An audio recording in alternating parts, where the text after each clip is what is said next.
이 층간소음 문제로 갈등을 빚던 60대 남성이 윗집에 사는 이웃에게 흉기를 휘둘러서 숨지게 하는 일이 벌어졌는데요. 주민과 경찰 관계자 이야기 들어보겠습니다. 그래서 자꾸 뜨는데요. 손 떨어지면 다시 다 들었잖아요. 이게 긴장한데 오고 관리소 조금만 걸어가면. 네, 상을 갔더랍니다. 네, 그동안 갈등이 있다가 오늘 같은 경우는 이제 윗사람도 내려와라 이렇게 해서 내려갔더니만 서로 간에 또 그런 일이 발생했거든요. 네. 자, 층간소음 실랑이를 벌이다가 이제 밑에 집에 있는 사람이 위에 집 사람한테 내려오라고 해서 지금 이런 사태가 벌어진 것 같은데요. 살인 혐의로 구속영장이 청구가 됐고요.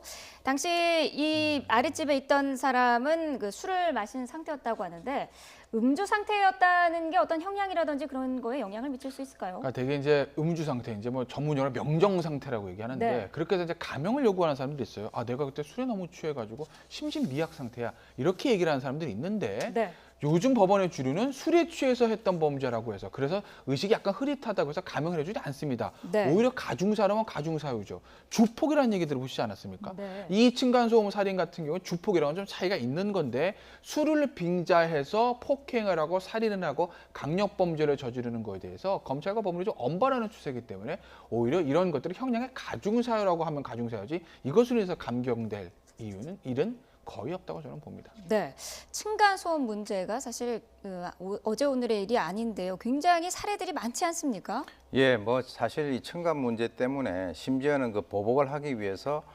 소음을 제조를 하는 그 기계까지 판매될 정도로 네. 우리나라에서는 이 층간 소음과 관련된 갈등이 어제 오늘 일이 아닙니다. 예를 들어서 이제 그 지난달 29일에도 강원도 춘천에서 위층에 사는 60대를 살해하고 이를 말리는 그 아버지도 마찬가지 이제 폭행을 해서 중상을 입힌 50대가 네. 이 사람도 마찬가지로 자기는 스트레스를 받아왔다.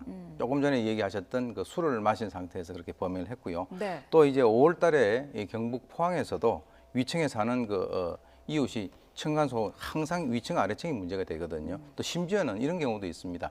위층이라고 생각을 하고 칼로 사람을 찔렀는데 사실은 위층이 아니고 옆층이었다. 아. 이런 경우도 있어요. 네. 그래서 5인에 의한 어떤 이런 그 살인 행위도 상당히 많이 벌어지고 있는 그런 상황입니다. 네, 이웃분쟁센터라는 게 있습니다. 뭐 층간소음이라든지 이런 부분이 발생했을 때 여기에 뭐 전화를 한다든지 상담을 신청할 수 있는 그런 부분인데 이게 사실 근본적인 대책이 되지는 않지 않아요. 어떤 것들이 필요할까요? 그렇죠. 이제 이웃중재센터라는 게 사실은 층간소음 때문에 문제가 일어난 다음에 어떤 중재라는 그런 것들 아니겠습니까? 네. 근데 이것을 매일 측정할 수도 없는 노릇이고 이 소음을 느끼는 정도가 개인마다 다르기 때문에 일반적인 딱 하나에 떨어지는 기준을 만들기 쉽지는 않습니다.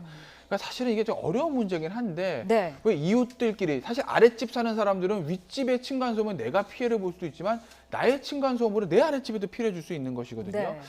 좀 역지사지의 자세들, 그러니까 그 이웃끼리 대화를 통해서 나름대로 어떤 기준선을 만들어가는 과정들이 좀 필요할 것 같은데 네. 참 저도 이렇게 말씀드리지만 어려운 문제긴 하죠.